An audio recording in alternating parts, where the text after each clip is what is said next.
नमस्ते। आज हम बात करेंगे वार्ड नंबर 18 के पार्षद मुजाहिद्दीन कुरैशी जी से और जानेंगे उनके विचार। नमस्ते। सबसे पहले तो आप बहुत ही युवा हैं और इस उम्र में जब बाकी लोग अपना कैरियर ढूंढते हैं और कहीं पर आपने अपने जीवन को सेवा में लगाया, राजनीति में आपने प्रवेश किया, तो ये विचार कहाँ से आया? ये विचार मेरे राजनीतिक गुरु श्री सचिन पायलट, उनके कार्यशैली को देखते हुए, उनके प्रभावशाली को देखते हुए मैंने अपनी शुरुआत राजनीति कैरियर से शुरू की जी। इसके अलावा आप कुछ काम करते हैं या सिर्फ राजनीति ही? नहीं, मेरा खुद का बिजनेस है लकड़ी सप्लाई का। अच्छा। वो फैक्ट्री में जैसे रसगुल्ले की फैक्ट्री हो या कोई भी भुजिया की फैक्ट्री, उसमें जलाऊ लकड़ी काम में लेते हैं, उसके सप्लाई का काम है। अच्छा।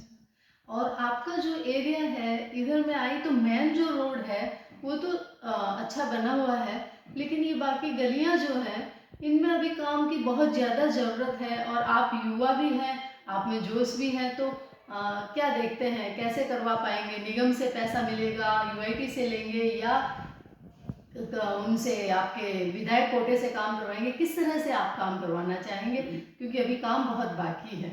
वैसे हम निगम बजट से तो अधिकतर गलियां भी 5 गलियों में करा चुका हूँ काम, और अभी भी 3 गलियों का काम लगा हुआ है 27 लाख रुपए का जी। और भी हम यूआईटी से भी करा रहे हैं। 1 करोड़ 40 लाख का काम हमारे पुराने 3 नंबर वार्ड के हिसाब से काम लगा है, उसमें 75% काम हमारा यूआईटी का मेरे वार्ड में होने बाकी है। अच्छा। इससे कुछ काफी अच्छा बजट आपको मिला है। कुछ हद तक हमारा वार्ड सुधरेगा। जी, काफी अच्छा बजट लगभग 50% हम सुधार देंगे इसको। जी, बहुत ही बढ़िया। अब आप मुझे ये बताइए कि जैसे आप राजनीति के साथ साथ अपना व्यवसाय भी कर रहे हैं और आप सामाजिक रूप से भी कार्य करने होते हैं, पारिवारिक जिम्मेदारियां भी होती है, उनमें किस तरह से सामंजस्य बिठाते हैं? नहीं, जैसे टाइम देते हैं अपने अपने हिसाब से। जैसे परिवार को टाइम तो परिवार के हिसाब से दिया ही जाता है। रात के टाइम हम कह देते हैं भाई 7 बजे बाद या 10 बजे बाद, मान लो 10 बजे बाद हम परिवार को टाइम देते हैं। जैसे पारिवारिक कोई कार्यक्रम होता है तो शनिवार रविवार को हमें निगम से छुट्टी रहती है, वैसे निगम बंद रहता है, उसी हिसाब से हम परिवार को टाइम दे पाते हैं। जी। आगे आपके क्या सपने हैं, क्योंकि आप अभी तक युवा हैं और आप बहुत और आगे बढ़ सकते हैं, तो आगे आप इसी क्षेत्र में काम करना चाहते हैं या व्यवसाय ही प्योर? नहीं, मेरा ज़्यादा प्रायोरिटी में राजनीति के लिए ही है। मेरा ज़्यादा शौक राजनीति पे निर्भर करता है, और वैसे भविष्य में किस्मत की बात है कि किस्मत आप कहाँ तक, मतलब कुछ सपने होते हैं कि मैं ये चाहता हूँ कि मैं सेवा करते हुए यहाँ तक पहुँचूं? सेवा है, लोगों की सेवा का मौका मिलेगा, किस्मत देगी तो और करेंगे, वरना कार्यकर्ता के रूप में तो काम करते हैं, करते रहेंगे। जी। आप मतलब कब से हैं इसमें? जैसे NSUI का आपने कोई चुनाव लड़ा या उस टाइम से, कॉलेज टाइम से हैं या अभी? मैं यूथ कांग्रेस से जुड़ा हुआ हूँ। यूथ कांग्रेस का महासचिव रहा हूँ मैं अरुण जी की टीम में। उस टाइम से हम यूथ कांग्रेस के लिए काम करते हैं और यूथ कांग्रेस ने हमें बहुत कुछ दिया था, और आगे हम ये चाहते हैं कि भाई किसी भी पार्टी हो, पार्टी से कोई भी, मैं निर्दलीय चुनाव जीत के आया हूँ।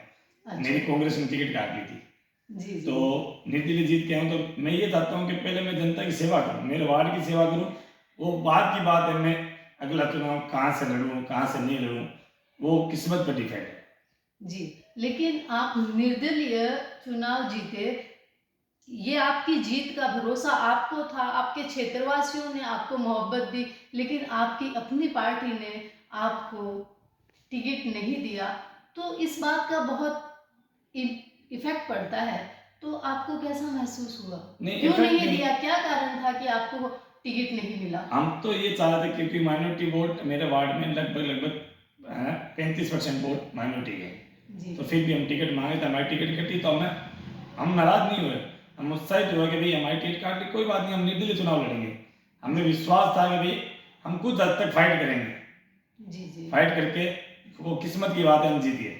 आपने अपनी निष्ठा को बरकरार रखा, निर्दलीय जीतने के बावजूद आपने वापस कांग्रेस को सपोर्ट किया, तो ये एक आपकी निष्ठा को दर्शाता है कि आपने अपनी निष्ठा को कहीं ख़त्म नहीं किया, कि उन्होंने टिकट नहीं दिया कोई बात नहीं, उन्होंने आपको उतना जिम्मेदार अभी शायद नहीं समझा, उतना मैच्योर नहीं समझा, लेकिन क्षेत्रवासियों ने देखा आपको काम करते हुए और इसलिए उनकी मोहब्बतें आपको मिली और आप यहाँ पर चुनाव जीते।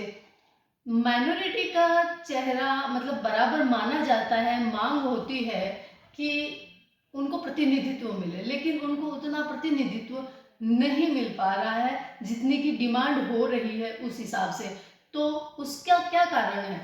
उसका कारण तो मैं क्या बता सकता हूँ आपको, ये होता है कि भाई माइनॉरिटी एक तरफ पे आवाज़ नहीं उठाती है, अलग अलग तरफ पे आवाज़ उठाती है। एक तरफ पे अगर आवाज़ उठाए ना तो माइनॉरिटी का जो हक है ना वो माइनॉरिटी को मिल के रहेगा। और अभी भी जो हक है, जैसे अभी ये कह रहे हैं कि यूआईटी, तो यूआईटी मेरे हिसाब से माइनॉरिटी को 100%, तो मेरे हिसाब से 100% यूआईटी माइनॉरिटी को ही मिलेगी। जी, लेकिन अब तो आपका कार्यकाल समाप्त होने वाला है। अब जाके अगर कोई यूआईटी का चेयरमैन बन भी जाता है, चाहे वो माइनॉरिटी का हो या किसी का भी हो, लेकिन वो क्या काम करेगा, कितना विकास कर पाएगा? ये तो गलत बात हुई ना। इतना टाइम बीत जाने के बावजूद अभी भी बीकानेर राह तक रहा है अपने न्यास अध्यक्ष की। वो तो 1.5 साल पड़े हैं। देखो, काम करने वाला तो 1 साल में बहुत कुछ काम कर सकता है, क्योंकि यूआईटी का पद जो होता है वो 1.5 से 2 साल का ही होता है। अगर आदमी काम करने वाला होगा वो तो साल भर में बीकानेर की दुर्दशा सुधार देगा। और जैसे कोई काम करना ही नहीं है और ऐसे एरे गिरे को बना दिया तो भले आप उसको 3 साल दे दो, भले वो काम नहीं करेगा। आपको क्या लगता है किसे बनाना चाहिए जो कि इसको बीकानेर के क्षेत्र को और ऊंचाइयों तक पहुंचा सके? ऐसा कौन चेहरा हो सकता है? हम तो यही चाहेंगे भाई हमारी माइनॉरिटी बने। माइनॉरिटी में किसको? नहीं, नाम नहीं ले सकते माइनॉरिटी का। हमारा विचार ये है कि माइनॉरिटी में किसी भी एक आदमी को, किसी को बना दो, चाहे नॉर्मली पार्षद को उठा कर बना दो। हम ये नहीं कह रहे कि हमारा बड़ा चेहरा है इसको बनाओ, नहीं, हम ये कह रहे हैं माइनॉरिटी में किसी को बना दो, हम स्वीकार कर लेंगे हमारी माइनॉरिटी को मिल गया है यूआईटी चेयरमैन का पद। जी, आप अभी कह रहे थे, आपकी बात में आपने अभी कहा था मुझे कि माइनॉरिटी है वो एकजुट नहीं है, इस वजह से कोई अलग अलग धड़ों में अपनी मांग रख रही है, कुछ अलग मांग रही है, कुछ अलग बात हो रही है। तो किस तरह से अलग है, किस तरह से एक नहीं हो पा रहे हम? एक तो वैसे कोई भी बात होती है, राजनीति हो या कोई समाज की बात, जब तो एक होते हैं। अभी पद की लालसा में अपने अपनी दौड़ में जाते हैं, कोई किधर जाता है, कोई किधर जाता है। मैं ये कहता हूँ कि बस मेरे हिसाब से आला कमान को ये सोचते हुए करना चाहिए कि भाई एक को बनाया, किसी को बनाओ जी। आपके पास फार्म 10 आ रहे हैं, आप 10 को कबूल करो, सबको हक है लोकतंत्र में मांगने के लिए। लेकिन आपको ये सोचना चाहिए कि कोई काबिल है 10 में। आप ये मत पूछो कि भाई एक को बना, एक का नाम दो। आपको भी तो मालूम होना चाहिए ना कि भाई मेरा माइनॉरिटी में ताकतवर कार्यकर्ता कौन है और काम कौन कर सकता है, उसको हम यूआईटी चेयरमैन बनाए। जी, लेकिन मैं एक बात और जानना चाहती हूँ, आप युवा हो और माइनॉरिटी से आते हैं और यहाँ पर अल्पसंख्यक जो है उनमें एक चीज़ है कि शिक्षा का जो स्तर है अभी भी उतना नहीं है जितना होना चाहिए। उनकी शिक्षा के लिए आप युवा हो, इस वजह से मैं आपसे पूछ रही हूँ कि आप उनके लिए क्या करना चाहिए, उनकी शिक्षा को किस तरह से अप करेंगे? नहीं, अगर हम ऐसे पोजीशन में जैसे कार्यकर्ता के रूप में हम काम करते हैं, लोगों को समझाते आए हैं कि बच्चों को पढ़ाओ, एक टाइम खाना बनाओ और एक टाइम खाओ, दोनों टाइम खाओ, लेकिन बच्चों को पढ़ाओ। लेकिन जब माइनॉरिटी पावर में आएगी, राजनीति पावर हो या कोई भी चीज हो, पद मिलेगा, उस हिसाब से काम करेंगे तो हमारा शिक्षा भी बढ़ेगी, हमारा सब कुछ रोजमर्रा के हर चीज की तरक्की होगी, जिससे हमारा कोई एक भी आदमी बड़ा बन के आएगा यूआईटी चेयरमैन तो हमारे हित के लिए बात तो जरूर करेगा वो। नहीं, हमारी शिक्षा के लिए भी करेगा।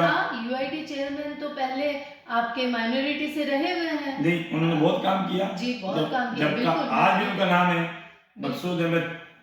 आज भी हमारे बीकानेर में किसी भी शहर के किसी गली में जाके नाम लो तो लोग ये कहेंगे कि भाई मकसूद अहमद का कहना अलग बहुत अच्छी बात है, उन्होंने बहुत अच्छा काम किया। वैसे ही हम चाहते हैं कि एक ऐसा चेहरा आपने उस टाइम चुना था, अब भी एक ऐसा चेहरा चुनो जो हमारा भी भविष्य सोचे और बीकानेर की हर जनता का भविष्य सोचे। आप चलो पूरे बीकानेर की बात नहीं कह रही हूँ मैं सिर्फ आपके क्षेत्र की, आपके वार्ड की बात कर रही हूँ। यहाँ पर आप उन बच्चों के पढ़ाई के लिए, उनकी शिक्षा के लिए क्या करना चाहेंगे, क्या कर रहे हैं? वैसे हमारे वार्ड में मैं ये चाह रहा हूँ कि भाई हम हमारे वार्ड में जैसे शिक्षा के लिए स्कूल हो, तो स्कूल के लिए वो बोलते हैं कि पहले ज़मीन होनी चाहिए सरकारी। जी तो वैसे हमारे यहाँ इस पूरे वार्ड में सरकारी ज़मीन नहीं है। जी तो हम ये चाह रहे हैं बच्चों को जब तक मेरे हिसाब से हम लोगों को कहते हैं भाई आप हल्के प्राइवेट स्कूल में दाखिला कराइए, ये नहीं कि सरकारी होना जरूरी है। जैसे कोई घर में स्कूल खोल रखी है उसमें पढ़ाओ, कोई जरूरी नहीं अपना हाई लेवल में पढ़ाएं तो अपना जी। बच्चा पढ़ेगा, ये तो कोई जरूरी नहीं है सरकारी में बन के आप लोग आईएएस बने बैठे हैं। बिल्कुल बिल्कुल तो ये हम ये चाहते हैं भाई कभी ज़मीन होगी तो देखेंगे स्कूल बनाएंगे। और जैसे एक मेरी सोच है कि मेरी वार्ड में डिस्पेंसरी आए, तो उसके लिए भी मैं कोशिश में लगा हुआ हूँ कि भाई डिस्पेंसरी ला के लोगों को राहत देंगे, स्वास्थ्य के लिए राहत देंगे। वो भी बिल्कुल ये जल्द जरूरी वो मुद्दे भी हैं, वो शिक्षा वो स्वास्थ्य भी वो भी ये सब जल्द वो भी जरूरी जल्द है। करेंगे, हम जल्द करेंगे। जी जी जी हाँ। बहुत बढ़िया। आप जो प्रयास कर रहे हैं उनमें आपको सफलता प्राप्त हो, ऐसी हम मंगल कामनाएं करते हैं, ऐसी आपको शुभकामनाएं देते हैं कि आप अपने वार्ड का और अधिक विकास करें, ऐसा हम आपके उज्जवल भविष्य का मंगल कामना करते हैं। थैंक यू, धन्यवाद।